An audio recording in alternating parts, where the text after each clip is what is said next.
Le Britannique empoisonné au Novichok n'est plus dans un état critique. Le Britannique Charlie Rowley, 45 ans, exposé à l'agent innervant Novichok, n'est plus dans un état critique, a annoncé mercredi l'hôpital de Salisbury, sud-ouest de l'Angleterre, où il est soigné depuis le 30 juin. Il n'est plus dans un état critique. Son état est désormais grave mais stable, a déclaré Lorna Wilkinson, directrice des soins infirmiers de l'établissement, dans un communiqué. L'hôpital avait annoncé mardi que le patient avait repris connaissance. Charlie Rowley a fait des progrès supplémentaires dans la nuit, a précisé Madame Wilkinson.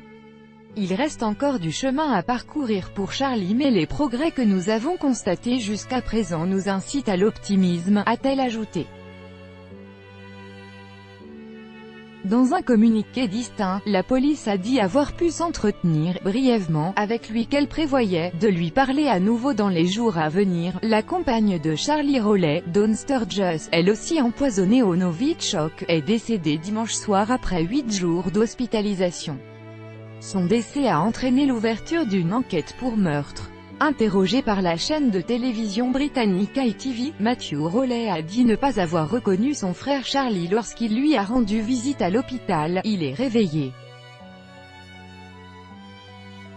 Il parle de manière sensée mais il est comme un squelette en ce moment.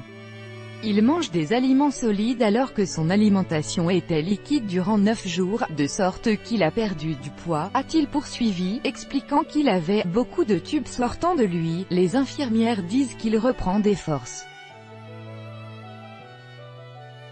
Le Novichok, copyright AFP, source en AFP. La principale hypothèse de la police est que le poison incriminé est lié à l'attaque commise avec le même puissant agent neurotoxique début mars contre l'ex-agent double russe Sergei Skripal et sa fille Yulia à Salisbury. La police cherchait toujours à découvrir mercredi, quand et où, le couple d'anciens sans-abri a été exposé à une forte dose de Novichok, peut-être après avoir manipulé un objet contaminé. Elle passait au peigne fin plusieurs endroits qu'il a fréquentés, à Salisbury et dans la ville voisine d'Amesbury, où Charlie Rowley avait un appartement. La famille de Dawn Sturgess, 44 ans, s'est dite mardi, anéantie, par la mort de cette mère de 3 enfants.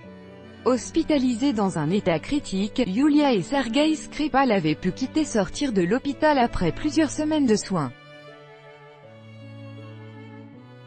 Tout droit de reproduction et de représentation réservé. Copyright 2018, Agence France Presse.